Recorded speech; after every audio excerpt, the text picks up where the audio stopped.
시간 함께 지나고 있는데요. 그래서 우리 오늘 예수님에 대해서 우리 함께 나누려 합니다. 그 예수님의 은혜, 놀라운 사랑과 은혜를 우리가 함께 누리기를 소망합니다. 유명한 글귀 중에 이런 글귀가 있습니다. 밀알은 썩어 싹을 틔우고 부모는 희생하여 자식을 키운다. 여러분, 우리가 부모님의 사랑이 위대하다, 놀랍다 이야기하잖아요. 우리가 그렇게 이야기하는 이유는 바로 그 부모님의 사랑에 희생이 담겨져 있기 때문입니다. 성도님들께서 이 노래 잘 아실지 모르겠어요. 제가 초등학생 때 굉장히 유행했던 노래인데요, 가사가 이렇습니다. 어머님은 짜장면이 싫다고 하셨어. 우리 익숙한 노래죠. 어머님은 짜장면이 싫다고 하셨어. 이 작가가요, 어머니가 짜장면을 싫다고 하는 그 이야기를 회상하면서 만든 노래입니다. 그 내용이 우리가 상상이 되죠.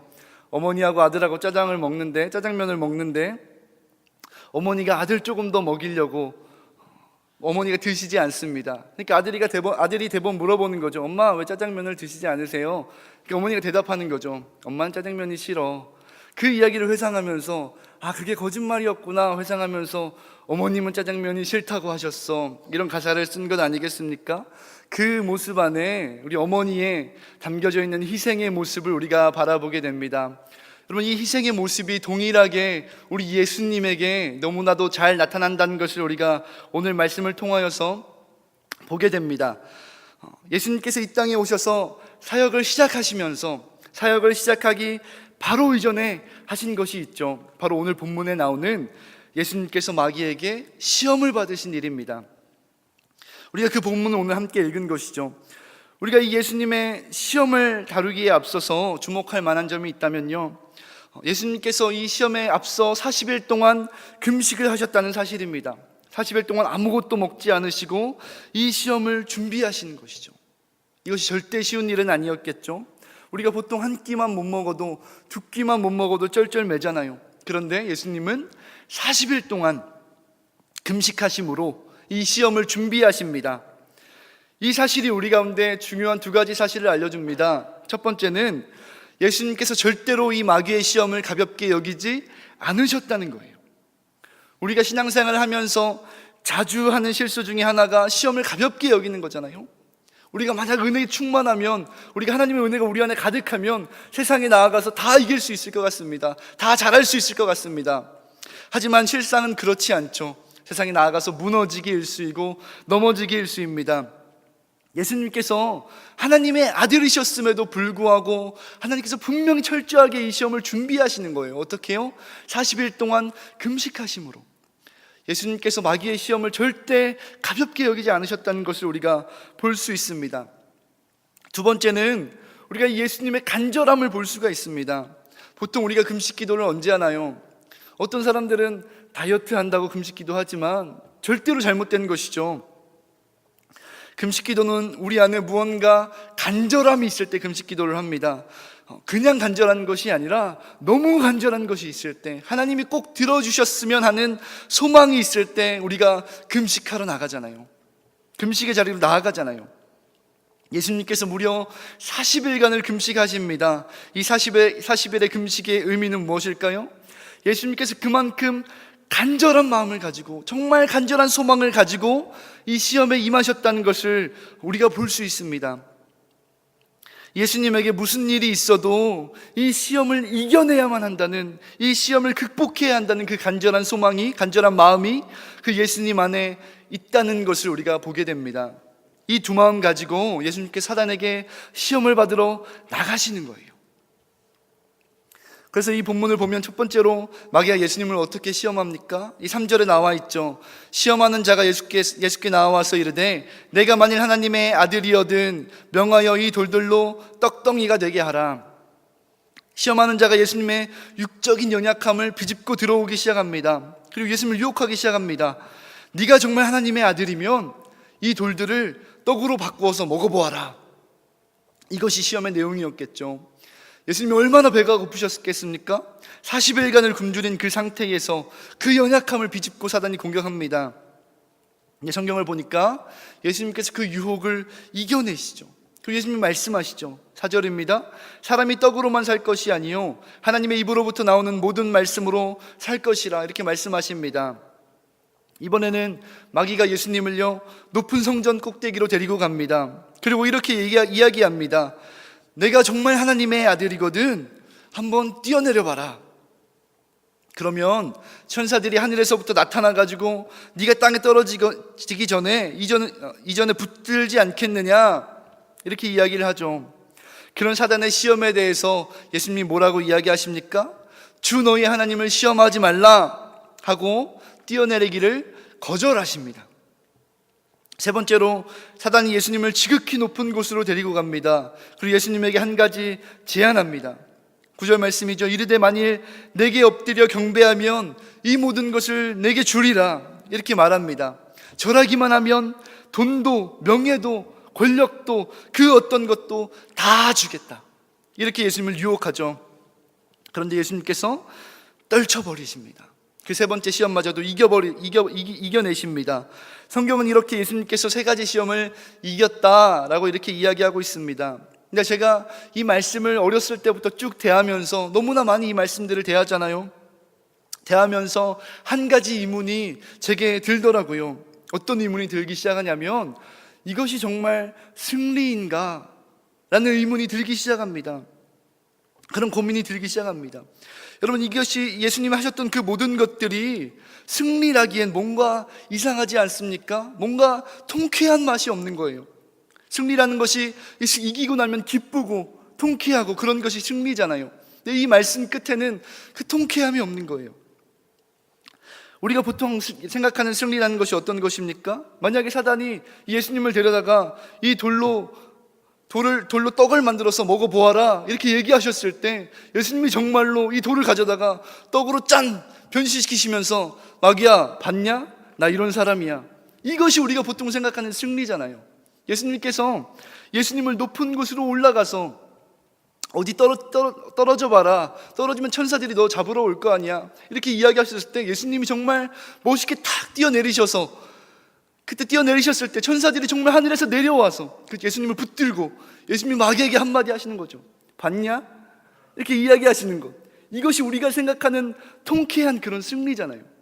근데 이 예수님의 말씀에는, 예수님의 시험에는 그런 것이 없는 것이죠. 그 통쾌한 승리가 아니라 예수님이 거절하시고 피하시고, 그런 것을 이 성경은 승리다라고 이야기하고 있는 것입니다. 이런 예수님의 행동들이 왜 승리인가? 우리가 이것을 알기 위해서는 이 예수님의 싸움이, 오늘 예수님의 시험이 무엇을 위한 싸움이었는지 우리가 알 필요가 있습니다. 오늘 이 마태복음에 드러난 시험의 주제는 이렇습니다. 이 예수님의 인생이, 예수님이 살고 있는 그 인생이 자신을 위한 인생인가? 아니면 타인을 위한 인생인가? 예수님을 위한 인생인가? 아니면 인류를 위한 인생인가? 예수님을 위한 인생인가? 아니면 다른 하나님의 자녀들을 위한 인생인가? 이것이 예수님의 시험의 내용이었다는 거예요. 떡을 만들어 먹는 것도, 자기가 스스로 하나님의 자녀임을 증명하는 것도, 그리고 돈과 명예를 손에 얻는 것도 결국에 다 예수님 스스로를 위한 일이었습니다. 하지만 예수님께서 무엇을 포기하신 거예요? 자기 자신을 위해서 사는 것을 완전히 포기하신 것입니다. 그럼 우리가 이 말씀을 통하여서 예수님이 얼마나 철저하게 자기를 위하여서 살기를 거절하셨는지 생각해 보십시오. 솔직히 말해서 예수님께서 40일 굶으셨잖아요. 40일 정도 굶으셨고, 그렇게 배고프시면 떡 한 조각 먹을 수 있는 것 아닙니까? 자기의 능력 이용하여서, 그 예수님의 그 놀라운 능력으로 자기를 위하여서 떡 한 조각 취하는 것 사실 별거 아니잖아요. 너무 작은 거잖아요. 그런데 예수님께서 어떻게 하십니까? 그 떡 한 조각도 마다하시는 거예요. 왜냐하면 그 예수님의 일부가 우리를 위한 것이 아니라 그 예수님의 전부가 우리를 위한 것이었다는 것입니다. 예수님께서 조금도, 자신을 위해서 조금도 그분의 능력을 사용하지 않으시는 것이요, 심지어 떡 한 조각이라도요. 여러분, 예수님께서 높은 성전에서 뛰어내리고 천사들이 받으면 어떤 일들이 일어나겠습니까? 이 사람들이 보는 것입니다. 그 예루살렘 성전에서 한 청년이 뛰어내렸는데 천사들이 다 나와서 수종 들었을 때 모든 사람들이 그것을 보는 거예요. 그러면서 어떻게 합니까? 아, 저분은 정말 하나님의 아들이구나, 저분은 정말 메시아구나, 그 영광을 예수님이 취하게 됐죠. 예수님이 굳이 노력하지 않아도 그 모든 영광을 자기가 다 취할 수 있었습니다. 자기를 위한 인생인 것이죠. 그것마저도 포기해버립니다. 그래서 사탄이 이야기하죠. 나에게 절하기만 한다면 내가 모든 것을 다 줄게. 돈도 명예도 권력도 다 줄게. 이렇게 이야기합니다. 여러분, 사탄의 이 말은 거짓말이 아니었어요. 우리가 성경에 보면 이 사탄이 공중권세 잡은 자 이렇게 이야기하잖아요. 사탄이 정말 줄 수 있는 능력이 있었습니다. 그리고 예수님은 육체의 몸을 입고 오셨어요. 그래서 그 모든 것이 유혹이 되는 것이죠. 예수님께서 어떻게 하십니까? 다 거절하시고 다 뿌리치십니다. 이유가 무엇입니까? 그분의 인생은 전적으로 우리를 위한 것이기 때문입니다. 예수님의 그 모든 행동 안에 예수님의 이런 고백이 들어있는 것이죠. 내 인생은, 내게 허락된 모든 능력은 나를 위한 것이 아니라 나의 사랑하는 자녀들을 위한 거야. 이 고백이 예수님 안에 있었던 것입니다. 그 고백이 예수님 안에 강하게 자리 잡고 있었던 거예요. 그래서 예수님의 그 모든 거절과 예수님의 뿌리침이 승리다 라고 우리가 이야기할 수 있는 것입니다. 이것이 바로 예수님께서 싸우신 싸움입니다. 자기를 위한 인생인가, 아니면 죄인된 우리를 위한 인생인가. 어떻게 보면요, 이 예수님이 받았던 이 시험에는요, 인류 구원의 문제가 걸려 있습니다. 예수님께서 만일 이 시험에서 자신을 위한 삶을 선택하셨다면 우리를 구원한 그 십자가 사건이 일어날 수가 없게 되는 것이죠. 우리가 말씀을 시작하면서 예수님께서 뭐가 그렇게 간절하셨나 짚고 넘어갔었죠. 예수님께서 40일 금식을 하실 정도로 뭐가 그렇게 간절하셨습니까? 우리가 이것을 질문을 드리고 왔었는데, 예수님의 간절함이 바로 이것이었다는 거예요. 다른 것이 아니라 내가 기필코 이 백성을, 이 사랑하는 자녀들을 구원하리라. 이것이 예수님의 간절함, 40일을 기도할 정도의 간절함이셨다는 것입니다. 그래서 그 간절함을 가지고 마귀에게 시험을 받으신 것이죠. 여러분, 우리가 오늘 이 예수님의 간절함 앞에 서 있습니다. 예수님께서 이 땅에 오신 목적이 무엇입니까? 예수님께서 자신을 위하여서 떡 한 조각마저도 포기하신 이유가 무엇입니까? 그리고 예수님께서 고통스럽게 우리를 위하여서 희생하신 이유가 무엇입니까? 정답은 한 가지죠. 우리를 죄에서 구원하기 위함이셨습니다. 그럼 우리가 이 예수님의 희생 앞에서 믿음으로 반응하기를 소망합니다. 여러분, 하나님은 믿음이라는 열쇠를 우리 가운데 주셨습니다. 우리가 매일 얘기하는 것이 믿음이지만 사실 이 믿음이 가진 힘은요, 너무나도 놀랍습니다. 동화에 나오는 한 가지 이야기를 함께 나누려 합니다. 옛날에 한 청년이 근심 가득한 표정으로 무언가를 심각하게 고민하고 있었습니다. 이 청년이 너무 심각하게 고민하니까 이 스승이 그 청년에게 다가옵니다. 그래서 묻는 것이죠. 너는 뭐 때문에 그렇게 고민을 하는 것이냐? 그래서 그 청년이 자기의 고민을 나누기 시작합니다. 사실 그 청년은요, 한 부잣집의 외아들이었습니다. 그런데 얼마 전에 자기 아버지를 섬기던 종이 자기를 찾아옵니다. 멀리 타지에 그 아들이 나가 있었는데 그 아버지의 종이 자신을 찾아오더랍니다. 그리고 너무나도 슬픈 비보를 전해주는 거예요. 아버지가 돌아가셨다는 내용이었습니다. 너무 그 마음 아픈 이야기를 이 청년이 전해들은 것이죠. 그런데 그 종이 아버지의 죽음과 함께 이 아버지의 유언장을 전해주더랍니다. 그래서 그 아버지의 유언장을 살펴봤는데 유언장에 이렇게 적혀 있었더라고 합니다. 나는 내 모든 유산과 재산을 내 종에게, 내 하인에게 물려주노라. 다만 내 아들에게는 내 재산 중에서 아들이 원하는 것 딱 한 가지, 그것을 선택해서 가지게 하겠다. 이런 유언장의 내용이 적혀져 있는 거예요. 아버지의 그 많은 재산 중에서 딱 하나만 이 아들이 가질 수 있고 나머지는 다 누구 거예요? 그 하인의 것이라는 것이죠. 그 유언장을 받고 이 아들이 도저히 아버지를 이해할 수가 없는 것입니다. 아니, 아버지가 도대체 왜 그러실까? 아버지를 이해할 수가 없는 거죠. 내가 그렇게 부족한 아들이었나? 이런 생각을 하기 싫지만 배신감이 들기도 하고, 그리고 또 한 가지를 한다면 무엇을 선택해야 될까? 이런 고민 속에서 하루하루를 보내고 있었다는 거죠.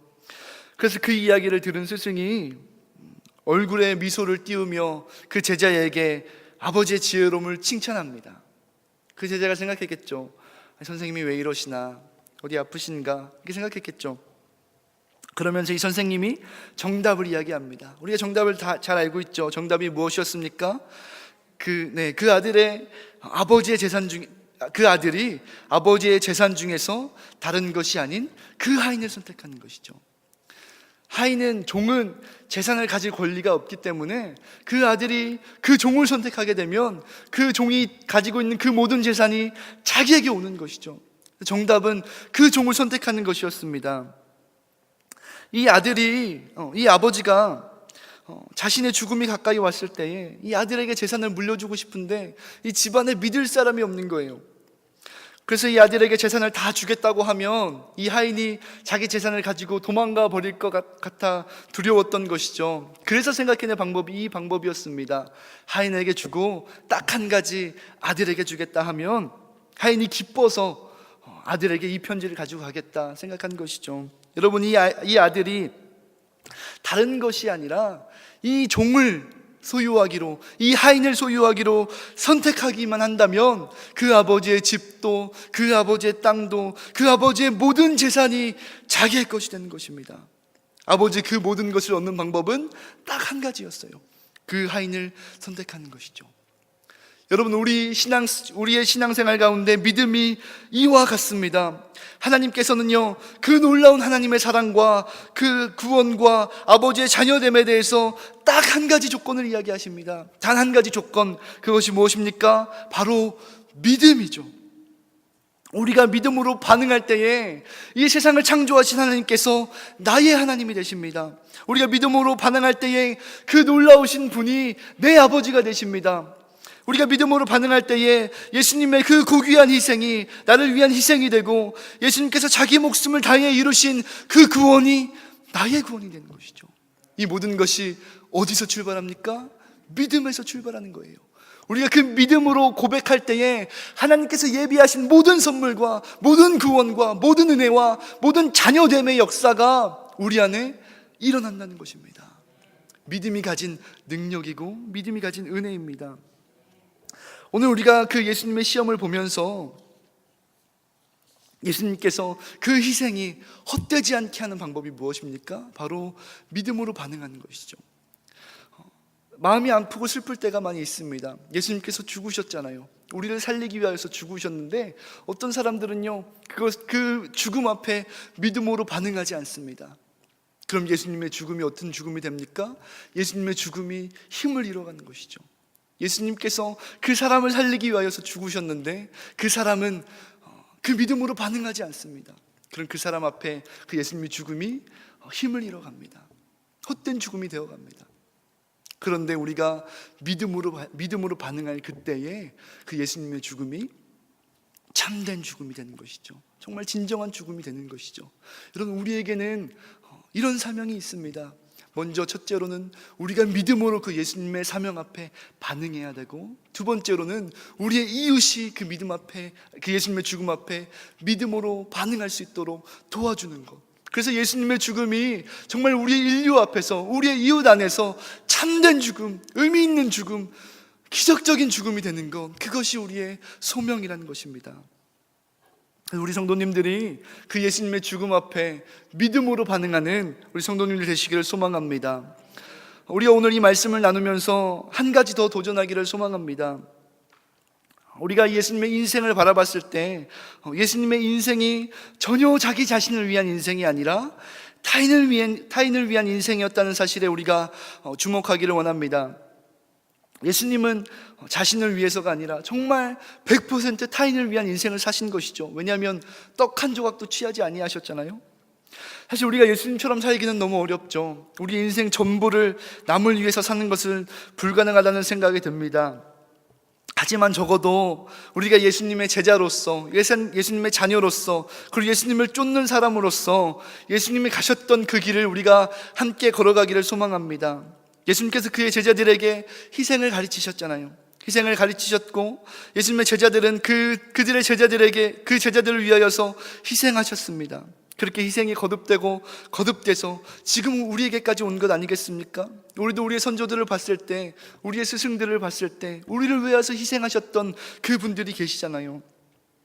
이 희생이라는 것이 정말 어려운 일이지만 그만큼 가치 있고 아름다운 일입니다. 저의 친한 한 친구가 자기의 선생님을 소개하면서 이런 이야기를 들려준 적이 있습니다. 그 친구가 자기 선생님을 소개해 주는데 자기에게 정말 존경할 만하고 그리고 친밀한 선생님이 있다는 거예요. 이 선생님과 교제하면서 그 친구가 느낀 것이 이 선생님이 너무 베풀기를 좋아하고 존경할 만한 모습도 너무나 많지만 베풀기를 좋아하는 선생님이라는 것입니다. 그래서 만나면 항상 섬겨주고 맛있는 것도 사주고 그런 선생님, 정말 베풀기를 좋아하는 선생님이죠. 만날 때마다 이 선생님이 사주니까 한 번은 이 제자가 에이 선생님 이번엔 제가 살게요 하고 했는데 그 선생님이 죽어도 못 사게 하더랍니다. 죽어도 못 사게 하면서 이런 이야기를 하더라고요. 이런 이야기를 했다고 해요. 제자야, 너 몰라서 그런가 본데 너 내가 사주는 거 언젠가 다 갚아야 돼, 이런 이야기를 하시는 거예요. 그래서 제자가 깜짝 놀랐죠. 아, 이 선생님이 원래 탐욕스러운 분이셨구나, 이렇게 처음에 생각을 했는데 이 선생님이 계속해서 하는 이야기를 이 선생님이 이야기하는 것을 듣고 보니 이런 이야기를 하시는 거예요. 너 내가 사주는 거 이거 다 갚아야 돼. 그런데 나한테 갚지 않아도 돼. 다만 네가 나중에 커서 너도 내 자리가 되어서 누군가를 섬기고 누군가를 가르쳐야 될 입장이 됐을 때 그 아이들에게 내가 너에게 베푼 은혜를 갚아줬으면 좋겠다, 이런 말씀을 하시는 것이죠. 여러분, 그 희생의 연결고리에 맛있는 거 사주고 그런 것만 오가겠습니까? 선생님이 베풀었던 그 모든 사랑과 그 모든 희생도 덩달아서 전달되는 것이죠. 여러분, 희생이라는 것이요, 이렇게 아름답습니다. 남을 위해서 봉사하는 것도, 섬기는 것도, 돕는 것도 다 너무 아름다운 주님의 모습인 것이죠. 여러분, 우리가 남을 위해서 희생하는 것은요, 다른 것이 아니라 예수님의 그 아름다운 모습을 우리의 삶 안에 담아내는 것입니다. 우리가 우리의 삶을 살아가지만 우리가 희생하는 그 순간만큼은 내 모습이 아니라 예수님의 모습을 내 안에 담아내는 거예요. 그것이 바로 희생입니다. 희생하는 것이 너무 어렵죠. 우리가 남을 위해서 희생한다는 것이 때로는 너무나 부담스럽죠. 그런데 우리가 그렇게 희생하며 나아갈 때에 그 희생하는 순간은 우리가 다른 길이 아니라 예수님께서 걸어가셨던 그 길을 우리가 그대로 걷고 있는 것입니다. 그렇기 때문에 희생하는 것이 너무나 아름다운 삶인 것이죠. 여러분, 우리가 따르는 예수님, 우리가 섬기는 예수님, 그리고 우리가 닮고자 하는 그 예수님께서는 다른 예수님이 아니라 희생의 예수님, 희생하시는 그 예수님이셨다는 것을 우리가 기억하기를 소망합니다. 우리 말씀을 정리합니다. 오늘 말씀에서 예수님은 사탄에게 시험을 받으십니다. 예수님에게 이 시험은 인류 구원이 걸린 너무나도 중요한 시험이셨습니다. 그래서 예수님께서 이 시험 안에서 자기의 모든 것을 포기하시죠. 심지어 자기를 위한 떡 한 조각도 포기하십니다. 완전히 우리를 위한 삶을 사시기 위해서 다 포기하십니다. 우리가 이 예수님의 고귀한 희생 앞에 믿음으로 반응하기를 소망합니다. 그분을 인정하고 그 믿음으로 고백할 때에 그분이 우리에게 와서 나의 아버지가 되어주시고 나의 구원자가 되어주시고 나의 예수님이 되어주시는 것이죠. 그리고 더 나아가서 예수님께서 우리를 위하여서 희생하셨던 것처럼, 나를 위하여서 죽으셨던 것처럼 동일한 그 예수님의 모습이 우리의 삶 안에, 우리의 신앙 안에 동일하게 나타나기를 진심으로 소망합니다.